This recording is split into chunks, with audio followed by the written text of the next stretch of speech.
এটা জাতীয় মসজিদের খতিব হিসেবে এটা ওনার জন্য মানানসই না। জাতীয় মসজিদের খতিবের প্রত্যেকটা বক্তব্য সারা দেশের মুসলমানকে প্রভাবিত করবে বিভিন্নভাবে। আমরা দেখলাম উনি একদিকে যে জাতীয় রাষ্ট্রীয় সিদ্ধান্তের সরাসরি বিরোধিতা করলেন না, কিন্তু ওনার পৃথক বক্তব্যের মধ্যে উনি এটার বিরুদ্ধে অবস্থান নিলেন। এই বিষয়টা আমরা তুলে ধরেছি। দেখেন, কোনো মানুষ, মুসলমান যে কোনো মানুষ, ইসলামী শরীয়তে কিন্তু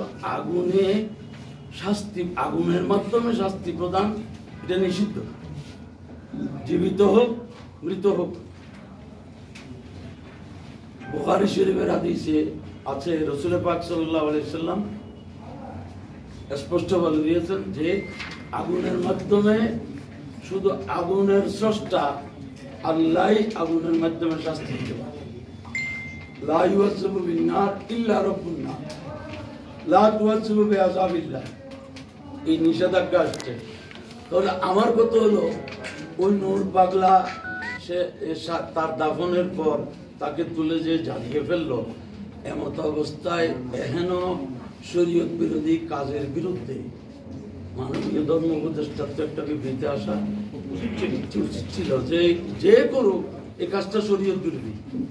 এবং প্রচলিত আইনে এটা কতটুকু আইন সিদ্ধ, এটা আমাদের দেশে আইন আদালত আছে, ওনারা বলতে পারেন।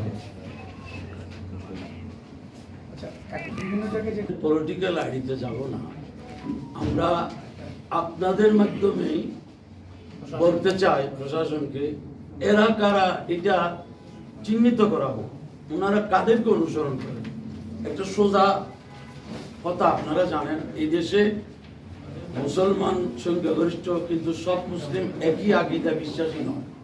এখানে বিভিন্ন আকীদা বিশ্বাসের মানুষের সহাবস্থান আছে, এবং সেই ক্ষেত্রে আহলে সুন্নাত ওয়াল জামাতের অবস্থান হলো প্রত্যেকের আকীদা আদর্শ অনুযায়ী চলবে, কেউ কারো কাজে বাধা সৃষ্টি করবে না। এই কারণে সুন্নি মুসলমানরা ইতিপূর্বে এই ধরনের কোনো বিশৃঙ্খলা করেন, শান্তিপ্রিয়ভাবে আমরা অবস্থান করছি। কিন্তু গায়ে করে বিনা উস্কানিতে এইসব আয়োজনে যে যারা বিশৃঙ্খলা সৃষ্টি করছে, এদেরকে নিয়ন্ত্রণ করার দায়িত্ব তো রাষ্ট্রের।